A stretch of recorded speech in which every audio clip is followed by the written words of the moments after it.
vous présente un grand sportif qui a des choses à vous dire, c'est Ben H. Le seul qui pouvait faire cette chronique finalement. Tony Estanguet, c'est un honneur de rencontrer un grand champion comme vous. C'est pas tous les matins qu'on rencontre quelqu'un qui a écrit la légende dans sa discipline. Par exemple, quand on avait reçu Benjamin Griveaux, la légende n'était pas encore écrite à ce moment-là. Plus généralement, vous êtes l'un des sportifs les plus titrés, tous sports confondus. On l'a dit, triple champion d'Europe, triple champion du monde, triple champion olympique de canoë, slalom, monoplace, et tout ça au même âge que Laurent et Sacha. Comme quoi, la vie des fois, c'est des choix.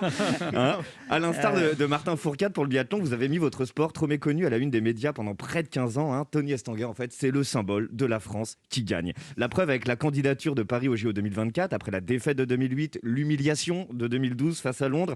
Plus personne n'osait proposer Paris, mais avec Tony Estanguet comme coprésident du comité, la France gagne. Si une fille te met 2 râteaux, demande à Tony Estanguet de t'arranger le coup. Si tu ne trouves pas de travail, demande à Tony Estanguet de refaire ton CV. Vous avez choisi le canoë, mais Tony Estanguet, tu lui donnes une raquette, il te ramène Roland-Garros. Tu lui donnes un micro, il remporte l'Eurovision. Donnez-lui les vaccins, on retourne au ciné la semaine prochaine. Et pourquoi pas en fait, parce que quitte à avoir un gouvernement qui rame, autant y mettre un champion de canoë. Moi je dis Tony Estanguet minute, que dit 2022, Tony Estanguet président. Fini les politiques, place aux sportifs. Qui mieux que ces hommes et ces femmes ont fait rayonner la France à travers le monde. Je vois déjà votre gouvernement, Tony Estanguet, à l'intérieur et aux affaires étrangères, les deux d'un coup, Teddy Riner, le seul homme qui pourrait gérer 200 casseurs main droite et Vladimir Poutine main gauche. Ministre des Armées, Didier Deschamps, gagner un mondial avec Giroud, c'est la preuve que ce mec s'est tiré le meilleur de ces hommes. À l'éducation, Kylian Mbappé, parce qu'un jeune de 18 ans qui parle en vieux français et en alexandrin, c'est quand même hyper rare.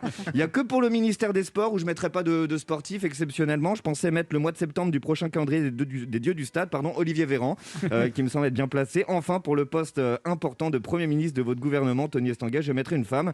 Et finalement, la seule sportive de haut niveau que je connais personnellement, Anne Roumanoff. Alors, je vous laisse réfléchir à cette proposition, parce que j'ai l'impression que c'est dans la droite lignée de votre carrière, Tony Estanguet. J'ai été très heureux d'avoir pu vous parler. Merci pour Paris 2024. Et puis, merci de m'avoir écouté. Merci. Waouh. Ça